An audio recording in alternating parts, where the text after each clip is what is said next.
New York সফররত বাংলাদেশ বিনিয়োগ বোর্ডের চেয়ারম্যান আশিক চৌধুরীর সঙ্গে মত বিনিময় করেছেন বাংলাদেশি আমেরিকান ট্যাক কমিশন বিএটিসির নেতৃবৃন্দ।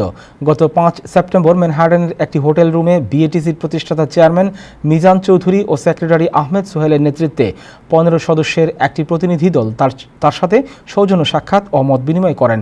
এই সময় অন্যান্যের মধ্যে সংগঠনের উপদেষ্টা মোহাম্মদ রফিকুল ইসলাম, কাউসার আহমেদ, জুবায়ের হোসেন, মোহাম্মদ জাসির, দেলোয়ার মানিক, মোহাম্মদ আনিস, ফরিদ মাহমুদ, নুরুল ইসলাম, জিয়াউল আহসান, আসিফ পাবন, আনিসা প্রমুখ উপস্থিত ছিলেন।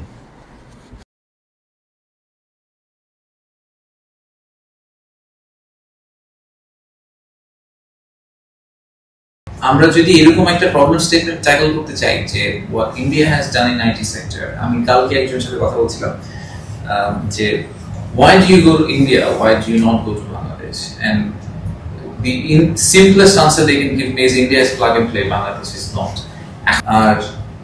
And then obviously related item is capacity building.